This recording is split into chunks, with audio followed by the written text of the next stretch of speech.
અમદાવાદ પોલીસની હાથમાં જે કૃષ્ણનગર પોલીસ સ્ટેશન આવેલું છે ત્યાં ગુંડાઓ રહે છે પોલીસની ભરતીમાં, કારણ કે આજ ચિત્રકૂટ સોસાયટી આવાસ યોજના છે ત્યાં અમે લોકો ચેરમેનનો 5 કરોડનો સ્કેમ બહાર પાડવા ગયા ત્યારે 112 પોલીસ બોલાવી, એમાંથી ગુંડા તત્વોના રૂપે એએસઆઈ બહાર નીકળ્યા અને એએસઆઈ બહાર નીકળતા જ ફરિયાદીઓ પર લાકડીઓ વરસાઈ અને જે મહિલાઓ હતી તેમના પર લાકડીઓ વરસાઈ અને મીડિયાના સામે લાકડીઓ વરસાઈ અને જયારે મીડિયાનો વિરોધ કર્યો ત્યારે મીડિયાકર્મીને માથામાં લાકડી મારી, મીડિયાકર્મીને ઇન્જર કર્યા. એટલે તમે વિચારી શકો છો કે આ લોકશાહી દેશમાં પોલીસ જે છે એ આપણી સુરક્ષા માટે છે કે ગુંડાગર્દી માટે છે કે ભાઈ ફરિયાદોને લાકડીઓ મારવા માટે છે કે પછી મીડિયાકર્મીઓને લાકડીઓ મારવા માટે છે. તમારી લાકડીઓથી અમારો અવાજ દબાવવાનો નથી.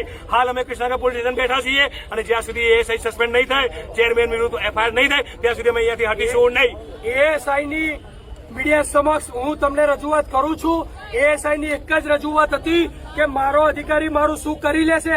બીજા નંબરમાં 2 બટન ખોલીને કાયદેસર જાણે કોઈ આતંકવાદી આવ્યો એવી રીતે એમની દાદાગીરી. ત્રીજા નંબરમાં એક મહિલા ઉપર લાકડી ઉપાડવા ગયા ત્યારે આપણે વચ્ચે મહિલા ઉપર ના ઉપાડશો તેવું કહેવા ગયા ત્યારે મને પોતાને ધક્કો માર્યો. આપ જોઈ શકો છો કે ધક્કો મારતા તેમને રજૂઆત કરી ત્યારે લાકડી લઈને મારી પર હુમલો પણ કરવામાં આવ્યા.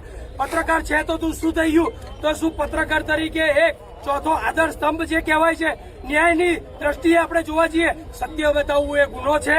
અને બીજા નંબરમાં કે ચેરમેન કે જે 4.5 થી 5 કરોડના કૌભાંડમાં સામેલ છે અને સેક્રેટરીનો ખુલાસો માંગ્યો તો સેક્રેટરી પણ સોસાયટીનો ફોન નથી ઉપાડતા, કોઈનો ફોન નથી ઉપાડતા. ત્યારે ઓફિસમાં પણ ચર્ચા કરી ત્યારે મહિલાઓ બધી ભેગી થઈને બહાર બોલાઈ, કંટ્રોલ બોલાઈ અને કંટ્રોલમાંથી એવી રીતે ઉતર્યા કે જાણે સીપી સાહેબ પોતે ઉતરતા હોય. તો શું આ એએસઆઈ એક કક્ષાના આ રીતની બર્બરતા એક મહિલા પર અને જે સત્ય બતાવે તે પત્રકાર પર આ રીતનો હુમલો ખરેખર વખોડી નાખવા જેવો અને નિંદનીય છે.